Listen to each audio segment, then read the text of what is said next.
You're here, so you answered the ad. Well then, welcome. Come in. Don't just stand there in the doorway. Come on in. That rain isn't going to let up, and you'll catch your death out there. Hang your coat on the rack. Yeah, that one. It's sturdy. Let me get a look at you. You're not what I expected, but I suppose I'm not either. Most people think I'm older. They picture someone with yellow eyes and gray hair, maybe a walking stick, something out of a Gothic painting. I'm not. I'm just Daniel. Daniel Montgomery. My beard's gone patchy, yes, and my hands tremble sometimes. The sickness hasn't taken everything, not yet. Please, sit. The armchair's the better one. Cushions still hold firm. If you get cold, there's a blanket at your feet, though the fire's doing its job tonight. You're the first to come, you know. I've put out the ad in a dozen places. Old magazines, message boards, that sort of thing. They think it's a joke, or a prank, or a trap. Some replied just to mock me. A few even got angry, but not you. You actually came. I wasn't sure you would. I admit I doubted you after our call. You didn't sound convinced. But here you are. And that means something. Maybe you felt it too. Something in my voice. Or maybe you're just curious. Journalists are like that, aren't they? Always poking around in places no one else wants to go. And now you're here. And you want stories. You'll get them, I promise you that. You should know who I am before I start telling you things that will sound impossible. You'll want to trust me. Not because I ask you to, but because by the end, you won't have a choice. I was the kind of man that grew up around strange things, but I was practical. I went to university, studied architecture. I even worked once. Briefly. Designed a few homes in the city.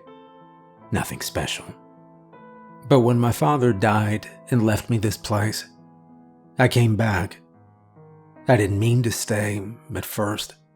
It was supposed to be temporary. Just until I sorted things out.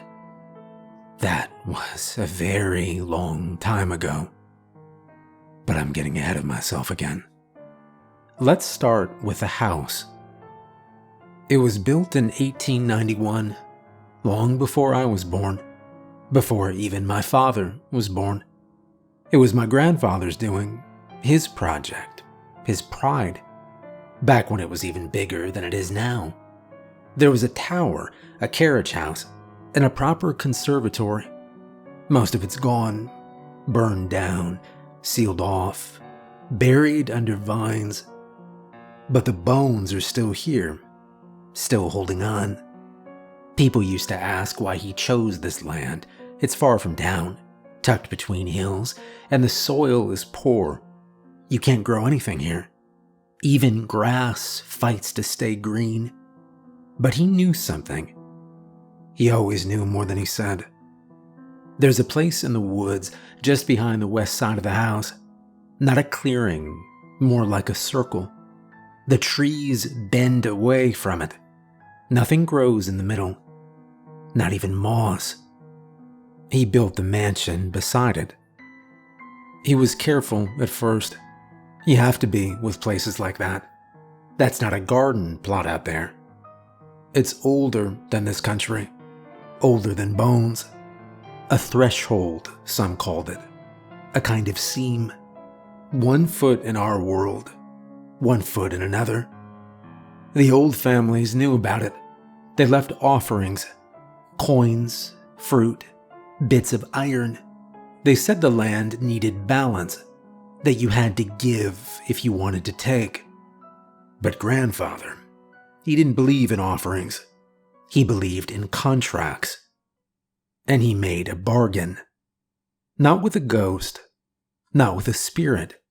Not with the old gods people told stories about. And certainly not with fairies, though people always assume that. They hear the word threshold, and immediately their minds jump to spirits in green cloaks, to songs in strange languages, to dancing rings under moonlight and glowing mushrooms. But what lived beyond the circles wasn't like that. It was something older, something cruel, something that didn't pretend to care about humanity. My grandfather never gave it a name, not one I've ever found written down. But it answered him. That much we know. When he stood at the edge of the bare ring behind the house, back when the mansion was only a foundation and a vision, it came to him. He saw something. The stories he left behind were never the same. In one version, the thing had no face at all. In another, it wore his. And once, he wrote that it came to him wearing his dead sister's church dress, though she'd been gone for decades by then. Whatever it looked like, it gave him what he wanted. Land, power, wealth. The family fortune was crumbling by the time he inherited it, splintered across debts and lawsuits and bad investments. The glory days were gone. What we had left was a name people still respected, but not much else. He was the eldest son of an empire already rotting, and he wanted to rebuild it. He wanted more money. He wanted control, a legacy. He wanted the Montgomery name to mean something again. So he took a shortcut. All he had to do was follow the rules. But demons don't offer gifts. They offer traps. And men like my grandfather, driven, proud, desperate, never think they'll be the ones caught. The first deal wasn't the last. Once the door was opened, others came through. What began as one contract became 3, then 7, then 13. 13 demons, each with their own domain, each with their own terms. Some wanted loyalty, some wanted blood, some wanted parts of the house itself, rooms that had to be kept locked, doors that couldn't be opened, windows that had to face east. Each had a price, and grandfather, greedy and eager, he paid them all. But the thing about deals with demons is that they're never clean, never simple. The contracts were honored, yes, but the more he gave, the more they took. They demanded balance, they said. That was their favorite word. The house must remain in balance. But it never did. He thought he could manage it, contain it. But the truth is, once he signed that first contract, he was no longer the master of this house. He became its servant. And when he changed, when the last contract turned his flesh into something that no longer needed a bed or even a grave, he left it to us, to his children, and then to me. Do I resent the old man? Yes, sometimes. It depends on the day, the weather, how long the lights stay on without flickering. But yes, sometimes I sit in this chair and think about him, what he did. And I feel something that isn't quite hate, but it lives nearby. He made choices that shaped all of us. But he didn't ask. He just decided. You see, the Montgomery family was already rich, long before him. That part's true. We made our wealth laying down train tracks in the early days, when the country still had wild places and unclaimed borders. There are books that say so. History papers, even a few museum plaques. It's the version people like to tell, clean, patriotic. But it's only partially true. We didn't make our fortune on just steel and steam. That's the polite version. There were side businesses. Smuggling, for one. And money laundering, once that became a term. My great-grandfather's family ran numbers out of saloons. A cousin ran opium into the city. Another vanished after a sheriff found something buried in a barn I've never been to. And those are just the stories I know. The rest is missing, erased, or buried. By the time my grandfather inherited the estate, the empire was already falling apart. He was the eldest son, and the last one with a name people still respected. The money was drying up. The rail contracts were gone. Factories had closed. Land had been sold off in chunks. By the time he was 30, we had a big name and an empty vault. And that, I think, broke something in him. He wasn't content to watch it all rot. He believed in legacy, all that nonsense. I think he imagined himself as the one who could pull us back from the edge, make the Montgomery name mean something again. So he built this house on this land, near that circle in the woods, and he made his deal that changed all our lives forever. I'm telling you this because I don't know how much sanity I have left. It's like water slipping through my hands. I try to hold on to it, but the harder I grip, the faster it runs. This house is gonna kill me. I don't mean with knives or walls falling in. I mean from the inside, soul first. Quietly, piece by piece. That's how it works. Something evil is growing inside me. I know that. I can feel it waiting. Some days it stirs. Some days it's quiet. But it never sleeps. I used to think I could fight it, maybe drive it out. Now I know better. This house doesn't let go of its debts, and I'm part of its payment. Still, while there's something left of the man I was, I want to do one good thing, just one. And that's why you're here. That's why I placed the ad. I want to warn people. Because I've seen what happens when people make these deals. Maybe someone will hear this. Maybe a father with a sick daughter, or a mother grieving a child. Perhaps a man so desperate he'll trade anything just for gold. Maybe they'll hear what I've done and what I've seen. And maybe, just maybe, they'll take a step back and refuse the contract they've found themselves in.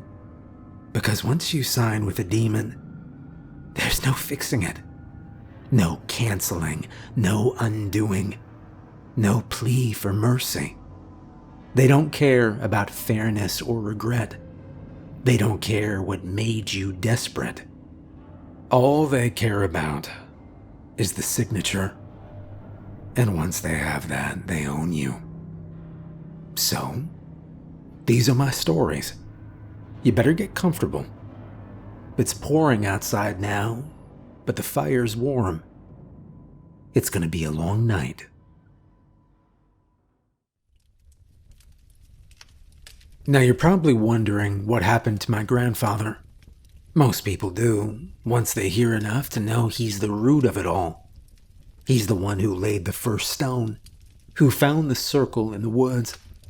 He made the first bargain, signed the first contract, and opened a door that is never truly closed.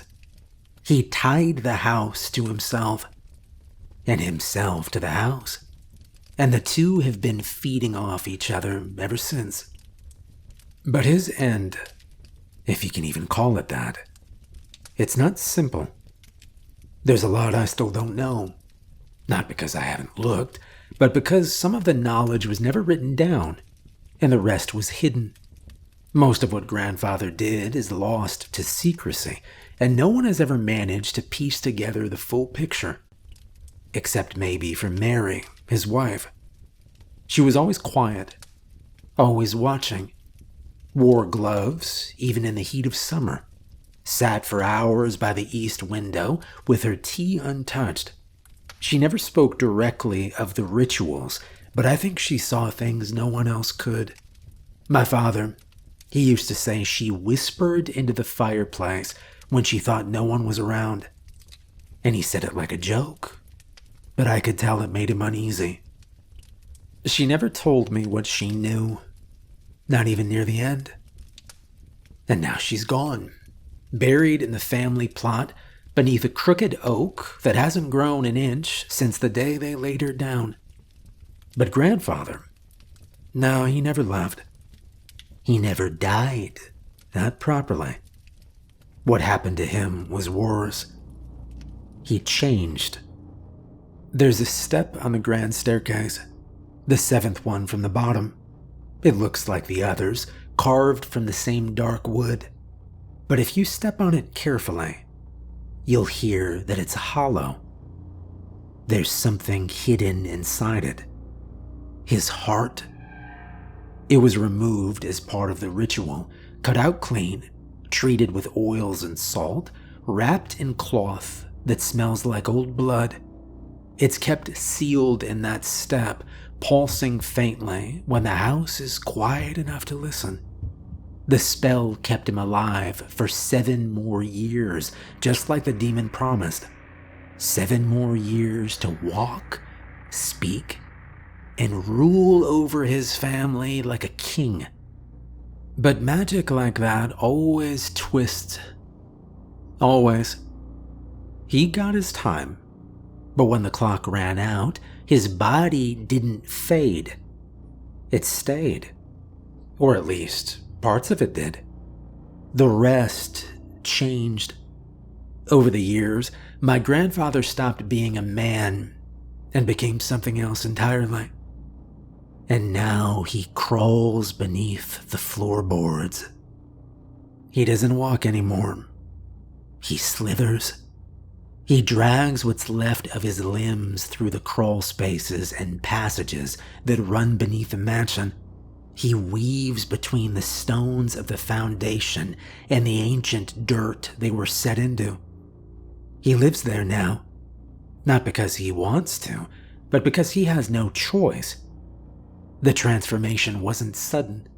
It happened in pieces, slow and ugly, the way rot works through old fruit. The more time passed after the ritual, the more of a monster he became. First went his voice, then his skin began to crack like old leather. His joints twisted, his back curled. He lost his eyes last, but not his sight. They have to feed him now. It's part of the agreement. The 7-year extension of his life didn't come without strings. When the heart was removed and sealed in the 7th step of the grand staircase, it created a bond between him and the house, between the demon's contract and our bloodline. The heart beats only when fed, and when it does, it calls to the thing he became. For as long as I can remember, someone in the family has made sure grandfather gets fed. They never called it that, of course. No one ever explained it to me in words. But the house has its rhythms, and children pick up on the quiet things, the rules that aren't written down. I knew not to go near the cellar beneath the main stairs even before I understood why. I knew never to ask why a new maid arrived every few months, or why none of them stayed long. When I was small, I believed they simply left. Better jobs, maybe, or homesick for family. Some left in the middle of the night without saying goodbye. Others vanished after a tense conversation with my mother. I missed them, of course, especially the kind ones. The ones who sang while folding sheets or sneaked me sweets when they thought nobody was looking. I missed Margaret the most. She was my nanny. She was gentle. She had a soft laugh. She loved to bake fresh bread. She taught me card games, and she could whistle bird songs so well the robins outside the window sometimes answered. She'd been with us nearly 6 months when it happened. I was 12 the day I found her. I'd come home early from school. My teacher had fallen ill, and the afternoon classes were canceled. I remember the car ride, the silence in the halls when I walked in. I went through the back door just like I always did, but something was wrong. There were no voices, no clinking of dishes, just that heavy quiet, the kind that presses against your ears. Then I saw it, the door to the cellar, wide open. It should have been locked.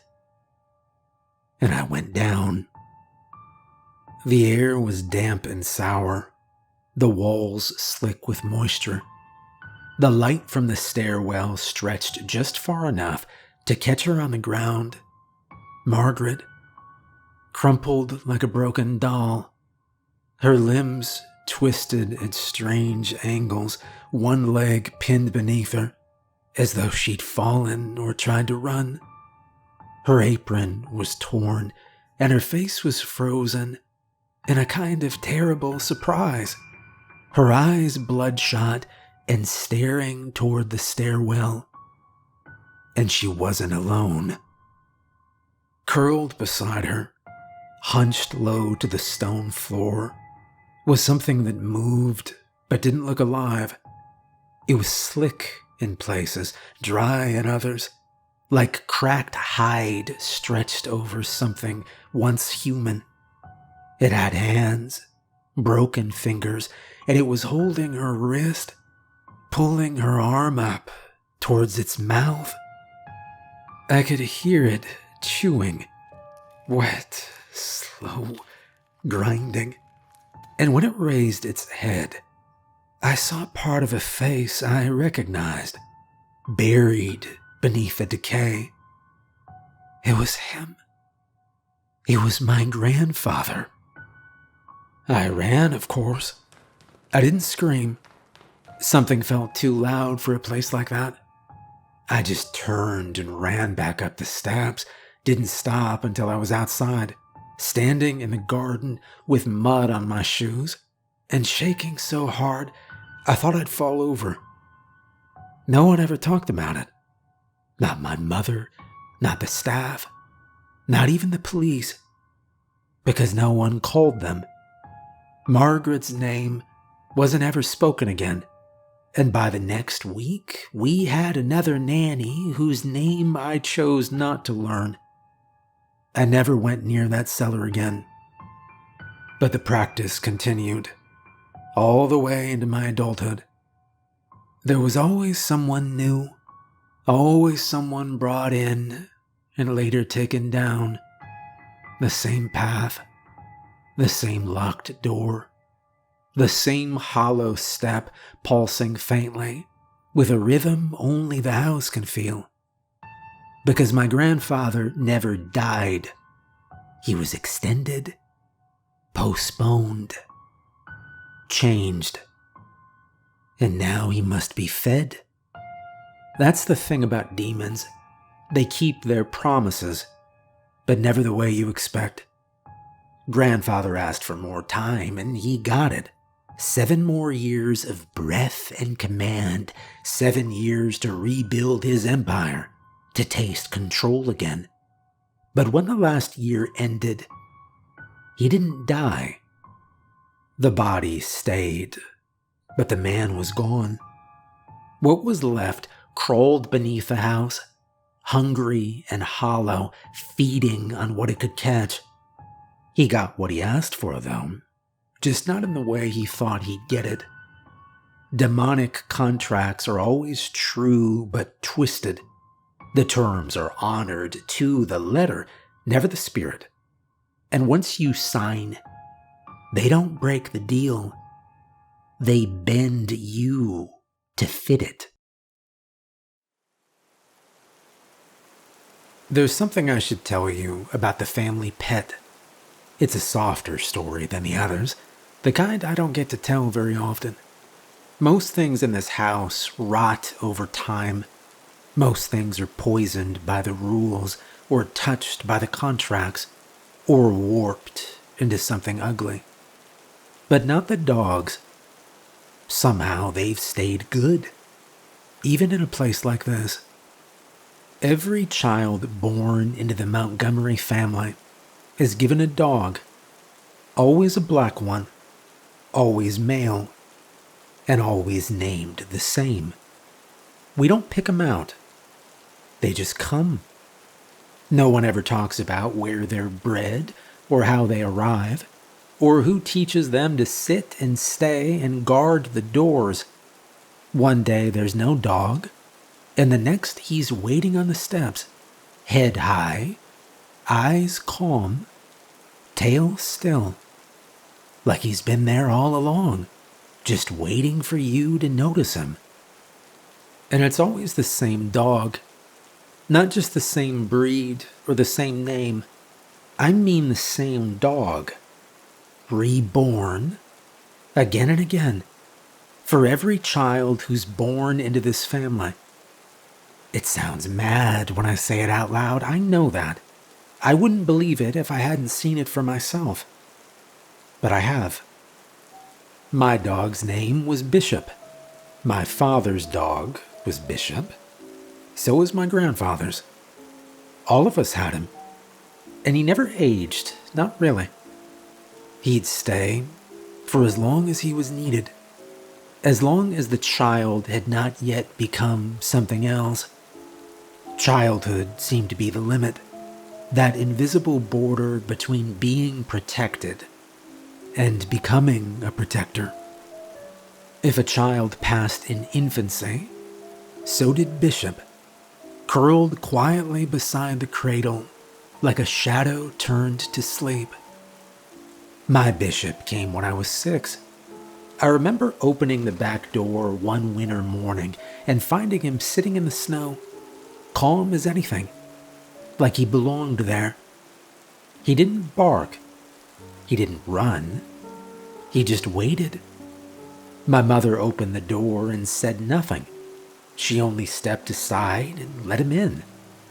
He followed me everywhere after that. Through the halls, into the attic, out into the garden, even when it rained. He never growled, never bit, never left my side.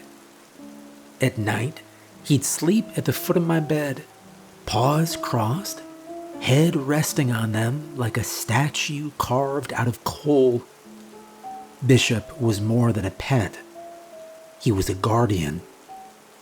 The house never touched me while he was there. He could sense things before they entered the room. He'd pause in the doorway and refuse to let me pass until whatever unseen weight had moved on. Sometimes he would growl low, not loud, not angry, but deep in his throat, like a warning from the earth itself. I don't know where he came from. I don't know what he was exactly. But I know he was part of something holy. Maybe not heaven in the church book sense, but something aligned with, light. With protection. Even in this cursed place, God didn't leave us completely alone. The dogs were proof of that. There are family portraits upstairs in the long hall, and if you look close, you'll see the dogs in each one, sitting quietly at their feet, always black, always watching. You see, Bishop didn't go to just any Montgomery child. He came only to the main line, the direct bloodline that carried the oldest deals. No cousins, no second branch children, only us. Because that was where the curse was thickest. That line bore the full weight of the bargains, the deepest promises, the most powerful consequences. It was where the house watched the most closely, and where the darkness pressed the hardest. And so, it was us who were given the only thing in the house that still carried light. He wasn't just a guardian. He was a counterweight. Something pure, something tethered to protection, placed against a bloodline meant to break. We were given Bishop, not because we were blessed, but because we were the most in need of mercy. And in return, they kept us safe. Or as safe as anything could be in a house like this.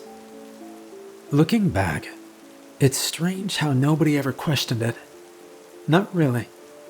Even the adults who had turned cold and bitter would reach out to scratch behind Bishop's ears when they passed him in the hall.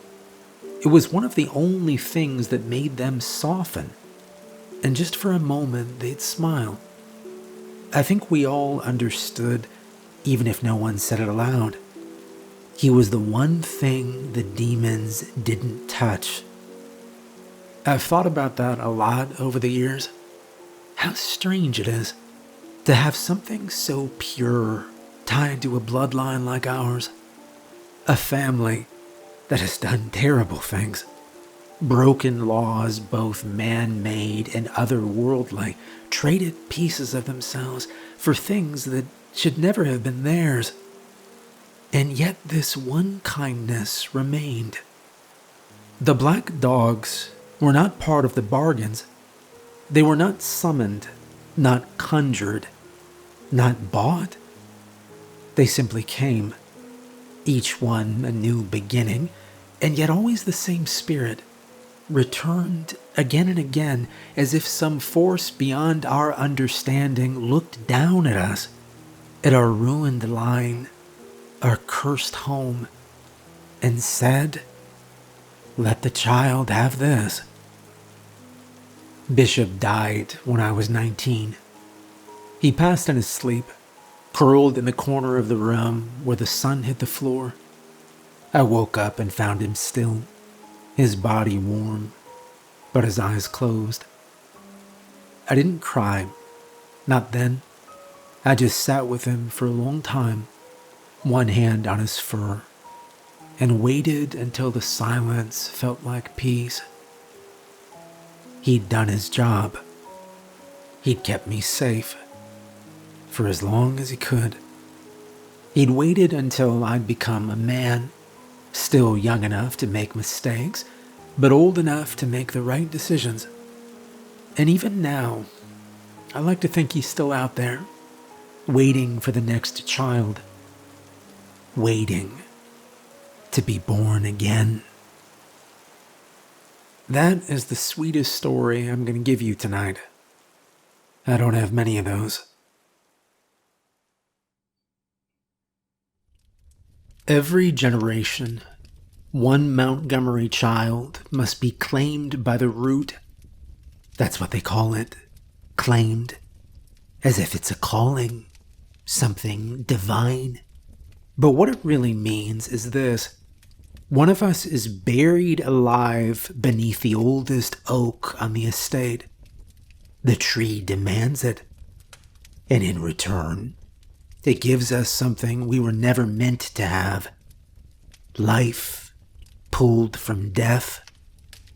There's a tree on the eastern edge of the property, older than the house, older than the graves, older than the family.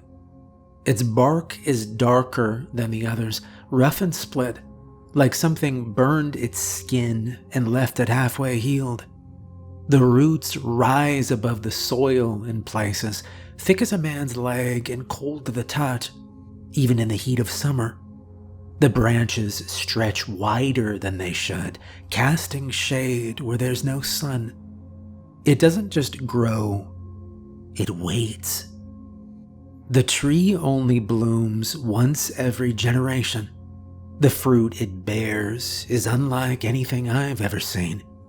Pale, round, smooth, almost translucent. Each one faintly lit from within, like it has a tiny flame sealed inside. The fruit heals anything. Disease, injury, decay, it doesn't matter. One bite and the body mends. One bite and the rot stops. But only once. The first fruit is a miracle. Every fruit after that becomes poison. They look the same, they even smell the same. But if you try to use the tree's gift more than once, it kills you. Fast, quiet, and complete. That's the balance. That's the cost. I saw it happen when I was a child. Not the healing, though I saw that too, but the sacrifice that made it possible. I saw her. Her name was Chloe. She was my cousin, and for a few years, she was my best friend. Every New Year's and Christmas, the family would gather here at the house. While the adults filled the halls with their stiff clothes and tired smiles, Chloe and I would disappear. Up the stairs, into the attic, down into the gardens, behind the hedges. We invented stories about secret kingdoms in the pantry. We stole cookies from the kitchen and blamed it on the cat. I teased her about her pigtails. She said I had hay for hair. We'd laugh, argue, run, laugh again. She always wore blue. Her smile was so bright, it made the rest of the house feel warmer just for a while. But Chloe didn't have a bishop. Only the children of the Meilline received them. Those descended directly from the first contract. It was where the curse was strongest, where the house pressed hardest. Chloe came from one of the side branches, one of the quieter lines. She wasn't marked in the same way. She wasn't protected. And I think about that more than I'd like to admit. I wonder if she would have been spared if Bishop had been hers. I wonder if he would have growled when they came for her. If he would have stood between her and the tree. I wonder if he would have sensed something was wrong and refused to let her go. But she didn't have him, and I did. And I think about that too. Then one year she was gone. No one explained it. There wasn't a funeral, no announcement, no accident. Just a quiet gathering near the tree in the middle of the night. I was told to stay in my room, but I didn't. I crept to the broken floorboard at the end of the upstairs hallway and crouched by the window that overlooked the east grounds. I saw the lanterns first, the circle of firelight beneath the branches, then the figures, cloaked, gloved, faces pale and hollow in the glow. I saw her standing there between two men, still and small and silent.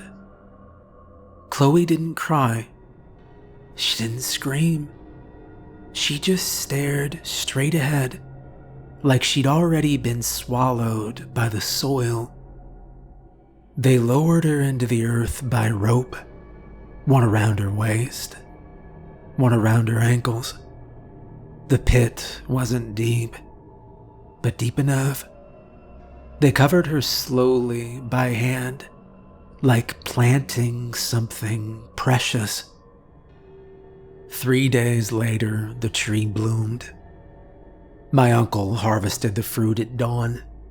It dropped from the highest branch like it'd been waiting to fall into his hands. He brought it inside, wrapped in linen. My father ate it that afternoon. The cancer that had been devouring him vanished by the end of the week. Every scan came back clean. The doctors were speechless. My mother said it was divine grace. I knew it was Chloe.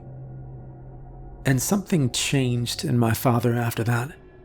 He didn't look different. He didn't grow fangs or lose his reflection, but there was a new weight to him, like something hard had been sealed under his skin. He became sharper, colder. His anger came faster. The softness he once had, the little smiles, the absent-minded humming while he worked, it all disappeared. Something inside him had been replaced, and I didn't recognize what was left.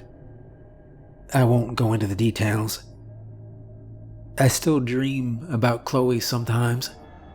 Not every night, but often enough to know the dreams mean something. Sometimes I see her standing in the garden, holding the doll she once left in my room. Other times, she's still in the earth, her arms reaching up through roots that never stop tightening. That doll is still with me. It was handmade, the stitching uneven, the buttons a little loose. She left it under my pillow the night before they took her, like a gift. Or maybe a goodbye. I couldn't throw it away. I couldn't bury it. I don't know if it's guilt or love or something worse, but every time I think about moving it, something in me refuses. That little piece of her, that quiet reminder, it's all I have left. It's still in the back of my closet, wrapped in a faded towel, untouched except for the nights when the dreams return and I take it out just to remember her hands, her voice, the way her cheeks flushed when she ran too fast. I don't know why they chose her, but I know it could have been me.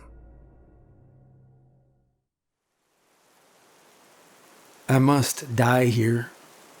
Not in a hospital, not in a field, not in someone else's bed. Here, in this house, with its warped walls and rotting heart.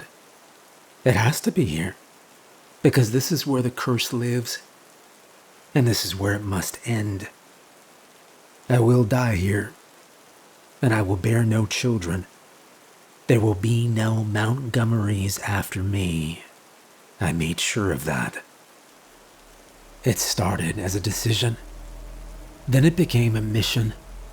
A slow, careful unraveling of the family tree, branch by poisoned branch. Some of them I paid others to deal with. Quiet men who asked no questions, who made it look like accidents or disappearances. Others I handled myself. Yes, I killed them. I need you to hear that part clearly. I ended lives, my own blood, my own kin. Not out of rage, not for pleasure. I didn't enjoy it, and it cost me something every time. But it was the only way. The only true, permanent way to starve this house, to leave the machine with no more fuel. The more distant ones were easier. Names on paper, addresses in the dark parts of the city, people who didn't even know they carried the name. I still see some of their faces, still remember the way a few of them looked at me before it was done. The closer ones, those took more time, and more from me. You might think I hated them. I didn't. That's what made it worse. Some were kind. Some were just children. Some were doing their best to live small, quiet lives, trying to stay away from the mansion and its rules. But none of that mattered. Blood is blood, and blood was the problem. This house doesn't let go of its debts, not unless you starve it. So I did. I wiped the bloodline like a blight on the earth, because that's what it was. A blight. A sickness passed from one generation to the next, feeding the house, feeding the roots, feeding the silence. We didn't inherit land or power or wisdom. We inherited contracts, traps, ropes around the ankles of children, dragging them into the dirt. We were poison. I never had children, never even tried. There were women once, long ago, but I ended those chapters early, cut them off. I made myself the end of the line, the last Montgomery. There's no one left, only me. I'm not a man anymore, not really. I've lived far too long for that. Time has worn me down, sanded me into something brittle and strange. I forget things. I remember things that never happened. I hear footsteps and voices that don't belong to the living.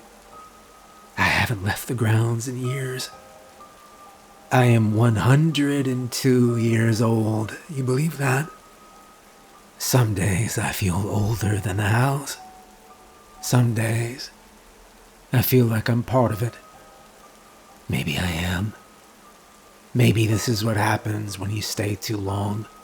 When you survive everything else and keep breathing, just to make sure no one else does. But even I won't last much longer. I can feel it now. The edges starting to give. The small tears in thought. The soft warping of what I am. The thing inside me, that cold, waiting thing, has been patient, but not passive. When I go, it will have nothing left to feed on. And then maybe the house will sleep. Not die. It can't die. This place was built too well, too deeply, with foundations that stretch beyond our world. But sleep? Yes, maybe it will sleep. And if it sleeps long enough, maybe no one will wake it.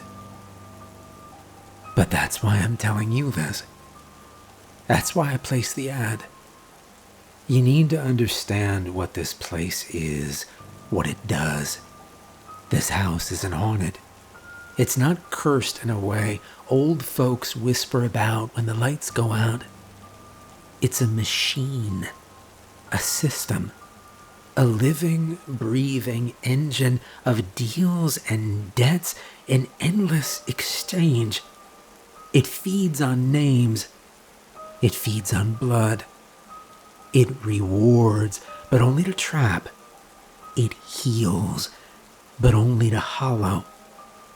It gives miracles that turn men into monsters. And once you live here, even for a day, the house learns your name. It remembers. I've seen what happens to the people who try to buy this land. Investors, developers, curious historians. They always come with plans. Restoration, renovation, tourism. They think the stories are interesting. They laugh over the rumors. Then they step too close, and the house begins to listen. And then it begins to take. They lose their money first, then their time, then everything else. A man once tried to tear down the east wing, said he wanted to build a guest lodge. He disappeared 3 days later. They found his boots outside the cellar door, nothing else. This land cannot be bought, not without cost. So I'm telling you now, while I still remember how to form the words, do not buy this land. Do not build here. Do not dream here. Do not walk these woods with hope in your chest or ambition in your hands. Do not think this house will be different. For you, it will not. It cannot. It remembers. And if you step too close, it will know you. and then it will wait. Well, looks like the rain has stopped. The fire's the only sound in the room, and the windows are clear enough to see the dark sky beyond, empty and still. That means it's time. I've told you what I needed to. Not everything. There are more stories, of course. Too many to count. Rooms I never mentioned. Names I chose not to say. I could go on for days, and some part of me wants to. But this was never about the whole story. Just enough. Enough to make you leave. Enough to make you not come back. So I'll say this once. With all the weight I can put behind it, every word I've told you tonight is true. Every terrible thing, every name, every death. Truth is heavy. And now I've passed some to you. I hope you carry it far from here. I hope you go home to a life I never had. A home without rot under the floor. Children who laugh and stay that way. A spouse who never has to wake up afraid. A life that doesn't need miracles because no one is sick enough to want one. I'm giving you something too. There's a check in the envelope, enough to make your editor happy. Enough to make you stay quiet if you choose to. Or speak if you must. Either way, you've done what I needed. I've told my stories and I have my closure. You leave with your soul intact. That's more than most. The house will forget you, since you haven't stayed long enough just yet. But don't look back. One last thing before you go. If you ever find yourself desperate, so desperate you start thinking about bargains and signs and quiet voices offering impossible things, don't take the deal.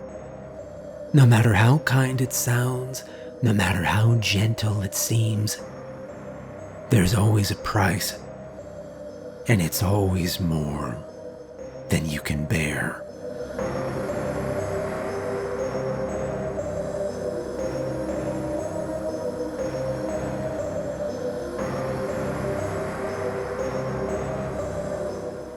Hey, I'm Steven. I helped write this story, and it is part of a much bigger world we're building. I just want to say thank you for all the encouragement. It's been really fun to be writing again. If you like scary true stories, check out our second channel, Lighthouse, where I'm on camera and I tell and react to scary true stories all the time. Thank you for watching. I hope you enjoyed this video, and I will see you tomorrow night.